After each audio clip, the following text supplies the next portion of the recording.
Assalamualaikum warahmatullahi wabarakatuh. Kami calon guru penggerak Angkatan 10 dari Kabupaten Jepara akan melakukan demonstrasi kontekstual modul 2.3 coaching untuk supervisi akademik. Terdiri dari pengamat, observer, coach, dan coachee. Bersama saya Fitri Agustina Kusumaningrum dari SD Negeri 1 Medan Pete. Rekan saya Dian Afrista dari SD Negeri 1 Gemiring Lor. teman saya, Windy Pujiastuti dari SD 3 Mlimbing Rejo. teman saya juga. Istifaya dari SDN 2 Tunggul. Selamat menyaksikan.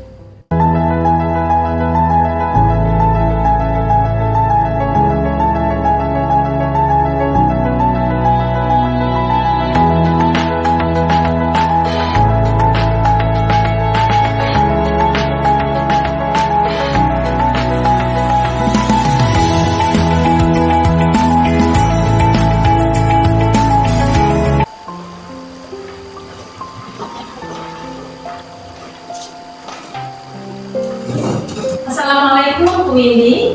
Waalaikumsalam Bu Dian. Bagaimana kabarnya hari ini Bu Windy? Alhamdulillah kabar saya baik Bu.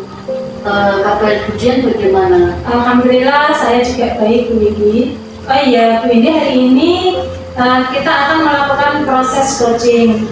Benar ya Bu Windy? Iya Bu. Sebelum melakukan proses coaching, ada yang sedikit perlu kita obrolkan dulu. Boleh ya Bu Windy? Tentu boleh Bu Dian.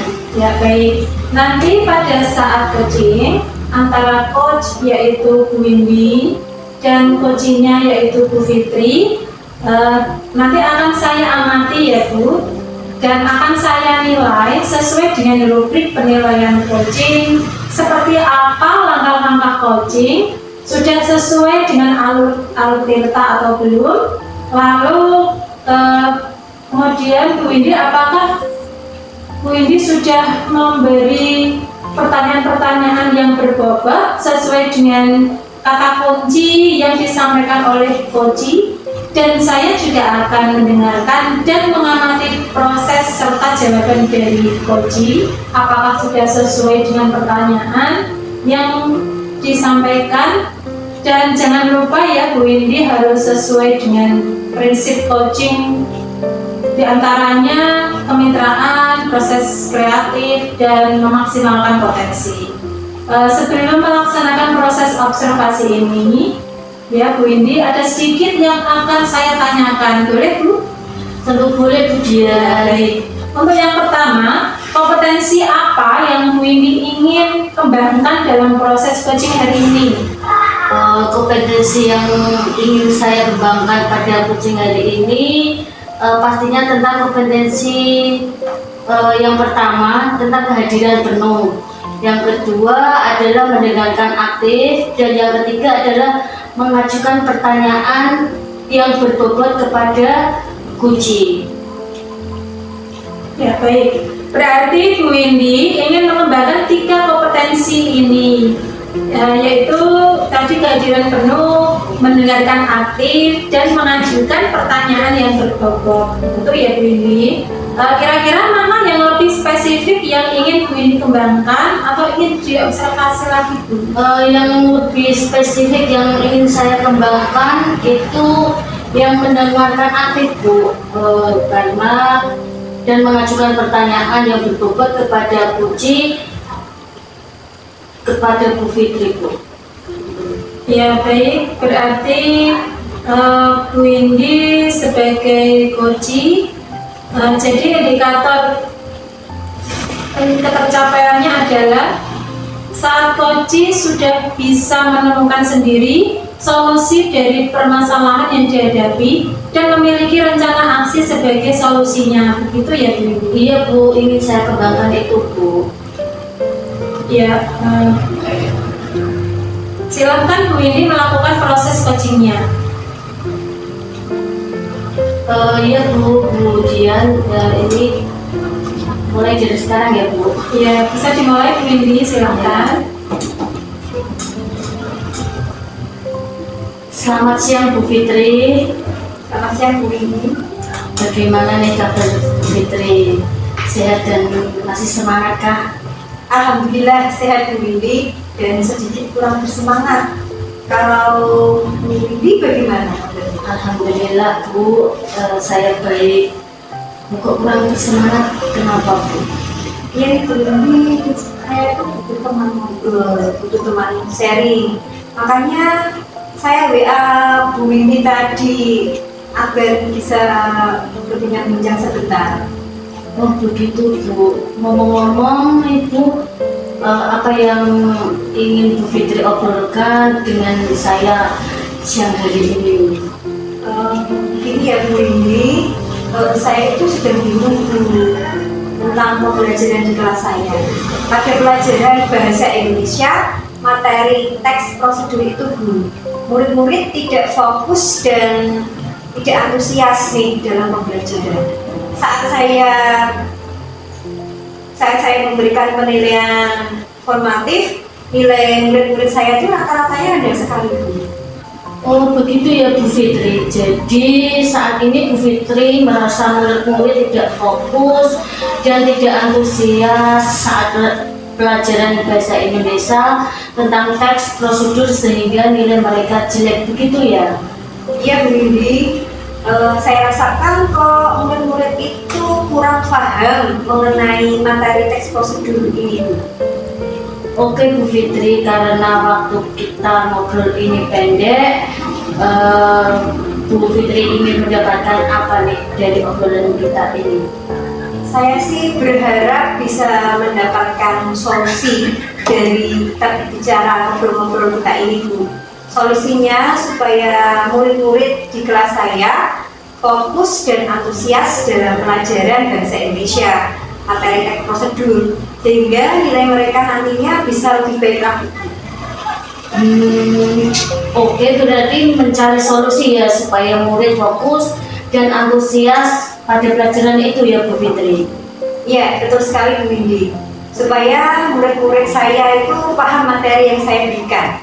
Saat saya mengajar sudah menggunakan PowerPoint yang menjelaskan tentang teks prosedur dan saya memberikan contoh-contohnya, tapi saya lihat murid kok bosan Bu dan tidak memperhatikan. Nah, endingnya saat penilaian nilai mereka tidak memuaskan, bahkan ada yang rendah Bu gitu. Oh begitu ya Bu. Baik Bu Fitri, menurut Bu Fitri, anak-anak yang memahami, fokus, antusias dan tidak memahami teks prosedur itu seperti apa Bu? Bagaimana ya? Menurut saya, murid yang fokus dan antusias itu yang memperhatikan pembelajaran dan ikut berperan aktif dalam kegiatan itu Bu. Lalu, yang memahami materi itu dengan jelas, misalnya tahu jenis-jenis teks prosedur dan langkah-langkah membuat teks prosedur tersebut. Oke, jadi begitu ya Bu. Kalau idealnya murid yang fokus, antusias seperti yang dijelaskan Bu Fitri tadi ya. Ya sih Bu, itu idealnya. Oke, kalau murid-murid ada di level itu, kita bilang poin levelnya 10 begitu Bu. Terus anak-anak yang tidak fokus, tidak antusias dan tidak memahami materi di level 1, menurut Bu Fitri nih, murid-murid di kelas Bu Fitri itu berada di level berapa? Kalau saya amati sih rata-ratanya di level 5 Bu. Mungkin memang ada beberapa murid yang fokus, antusias dan memahami materi teks prosedur. Tapi ada yang sama sekali tidak fokus dan tidak antusias dan akhirnya tidak memahami teks prosedur. Kira-kira berada di level 5 itu sih Bu. Oke, menurut Bu Fitri, murid-murid Bu Fitri tadi berada di level 5 ya, untuk memahami bisa fokus, antusias memahami materi. Apa ada kemungkinan Bu murid-murid itu berada di level 10 Bu? Mungkin bisa Bu Windy untuk memahami materi teks prosedurnya berada di level 10. Tetapi untuk fokus dan antusiasnya mungkin bisa dinaikkan ke angka 8 dulu sih Bu. Karena itu kan perlu proses. Itu yang masih bingung mau apa ya Bu Fitri.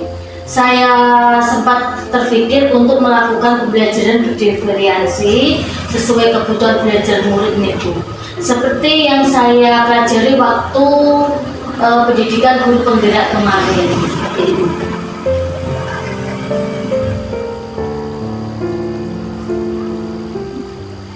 Itu yang saya masih bingung mau yang mana ya Bu Windy.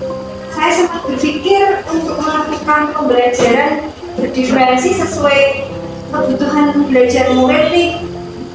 Bu, seperti yang saya pelajari waktu pendidikan guru penggerak kemarin. Bagus itu Bu idenya.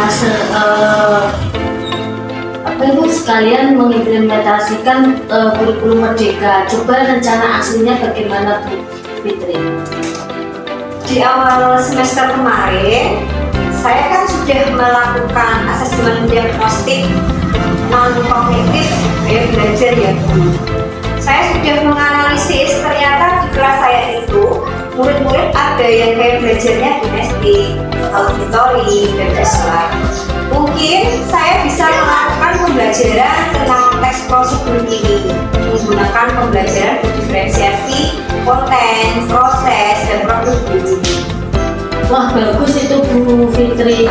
Lalu bagaimana nih menerapkan pembelajaran berdiferensiasi, konten, proses, dan produk ini dalam materi teks prosedur tadi Bu? Mungkin seperti ini Bu, rencana aksi saya untuk diferensiasi konten dan proses. Saya menyiapkan bahan ajar dan aktivitas yang berbeda-beda tentang teks prosedur tadi sesuai gaya belajar murid. Misalnya yang kinestetik saya siapkan beberapa kegiatan untuk membuat makanan dan minuman instan sesuai dengan anak-anaknya. Lalu untuk yang gaya belajar auditori bisa saya siapkan lembar bacaan dan wawancara mengenai teks prosedur. Sedangkan yang gaya belajarnya visual, saya siapkan video-video dengan teks prosedur itu.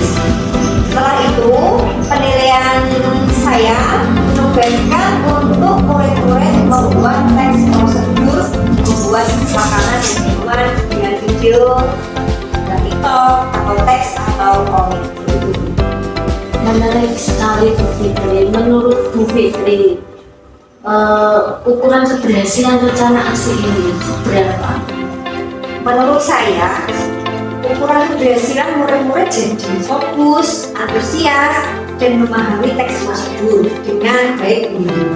Penilaiannya juga tidak monoton dengan mengerjakan soal-soal, tapi membuat sesuatu yang membuat murid menyenangkan. Terus rencana aksinya sudah baik Bu Fitri. Apakah menurut Bu Fitri akan ada kendala untuk menerapkan rencana Bu Fitri nanti?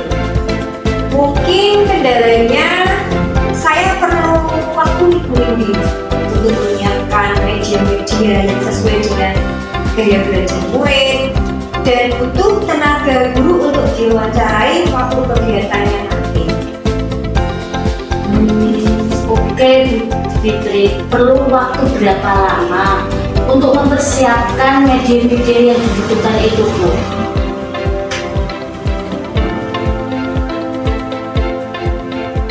Mungkin butuh waktu 2-3 hari sih Bu, dari mempersiapkan materi ajar, media, bahan ajar, LKPD, dan lain-lain.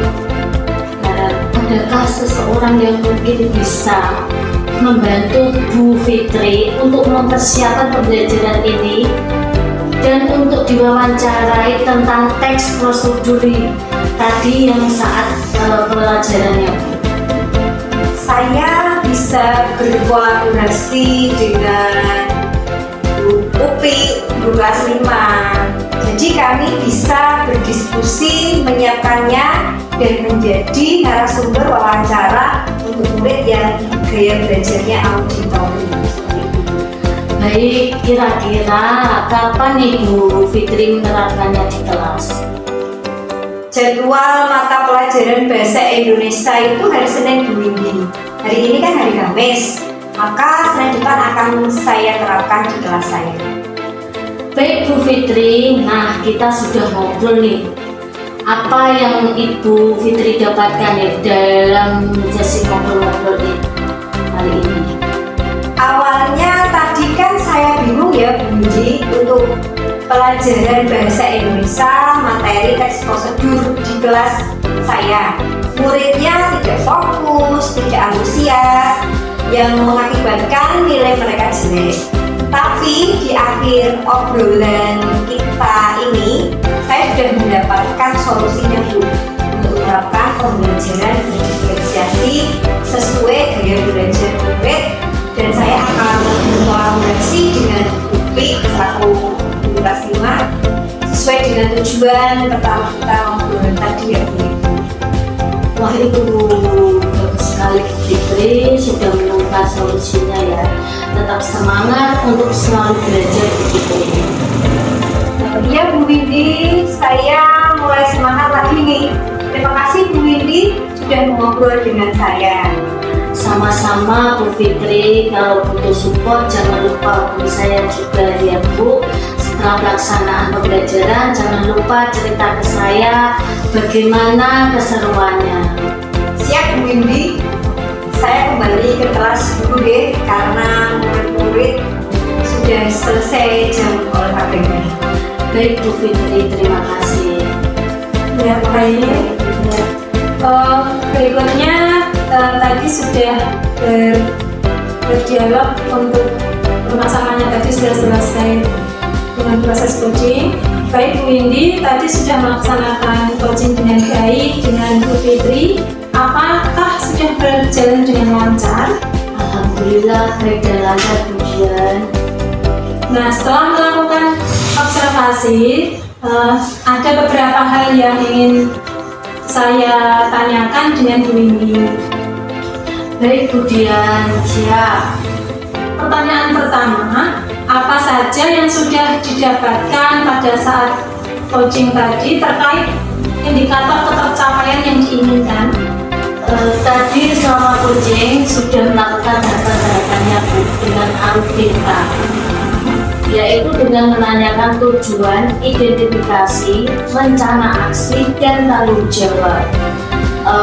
Kemudian saya juga menggali kompetensi dari kunci untuk menemukan solusi dari permasalahannya dengan memberi pertanyaan-pertanyaan yang berbobot. Ya. Baik Bu Windy, jadi sudah berhasil ya Bu melakukan coaching tadi dengan alur kita sesuai dengan yang tadi saya amati. Ada beberapa catatan.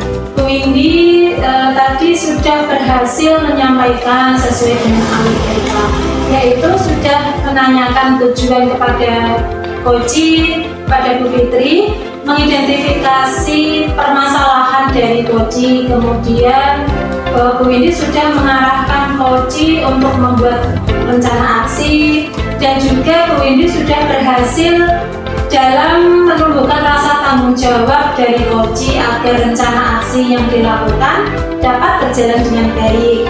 Saya tadi juga sudah mendengar percakapan Bu Windy dengan coaching. Ibu sudah fokus dan hadir penuh. Bu Windy sudah mendengarkan aktif, dan Bu Windy sudah memberi pertanyaan-pertanyaan yang berbobot sesuai dengan kata kunci yang disampaikan oleh coaching. Untuk kedepannya nih, untuk Bu Windy sendiri, kompetensi apa yang akan dikembangkan kembangkan ke depannya setelah melakukan proses coaching hari ini? Kompetensi yang ingin saya kembangkan itu ingin lebih jauh memahami tentang kucing dengan alur delta supaya bisa saya terapkan dalam kegiatan pembelajaran di kelas maupun berkolaborasi di sekolahku. Ya, baik Bu Windy, luar biasa sekali untuk Bu Windy hari ini, dan juga Bu Titi sebagai coachingnya.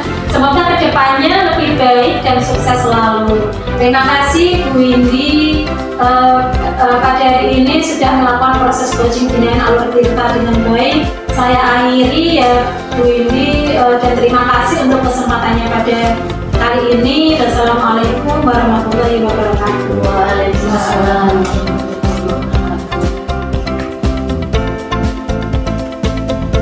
Baik, berikutnya Bu Windy, Bu Fitri akan saya sampaikan refleksi pada hari ini.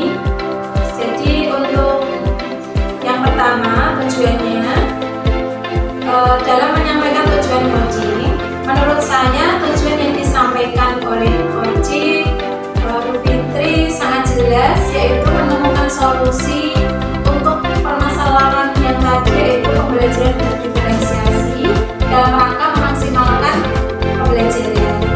Untuk yang berikutnya yaitu identifikasi dalam memberikan pertanyaan-pertanyaan jawaban gali yang mengarah pada identifikasi potensi coaching. Menurut saya, Coach Bu Windy sudah memberikan pertanyaan yang dapat membuat coaching menyadari bahwa coaching memiliki potensi untuk mengatasi masalah yang dihadapi. Untuk berikutnya ada rencana aksi.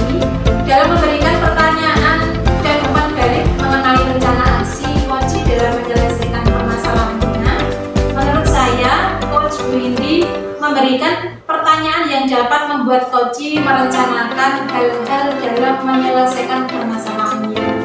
Untuk dalam segi tanggung jawab, dalam memberikan pertanyaan-pertanyaan dan umpan balik mengenai komitmen coaching dalam menjalankan rencana aksinya, menurut saya Coach menanyakan tentang komitmen terhadap rencana yang diambil oleh coaching, dan ternyata membuat coaching menjadi yakin akan keputusan dalam solusi yang diambilnya.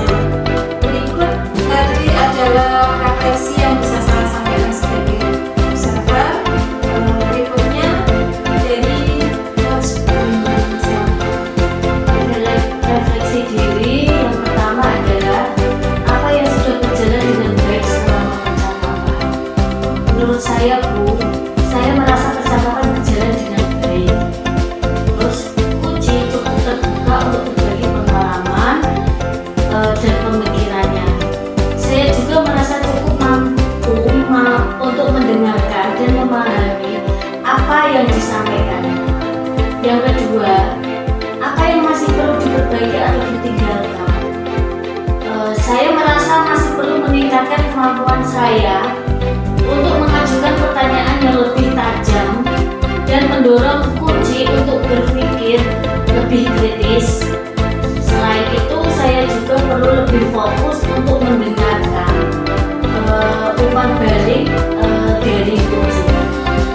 Yang ketiga, apa yang dilakukan untuk tetap dalam kondisi preses sebelum dan saat melakukan coaching. Sebelum melaksanakan coaching, saya meluangkan waktu untuk menenangkan pikiran dan fokus pada apa yang akan saya lakukan. Saya juga mencoba untuk memahami tujuan dari coaching dan bagaimana saya untuk membantu Kuci mencapai tujuan tersebut, Bu. Saat melakukan coaching, saya berusaha untuk fokus pada saat ini dan tidak memikirkan hal-hal yang lain. Saya juga berusaha untuk tidak menghakimi dan bersikap terbuka terhadap apa yang disampaikan oleh Kuci. Terus yang keempat, apa yang akan dilakukan untuk memperbaiki atau meningkatkannya? Saya akan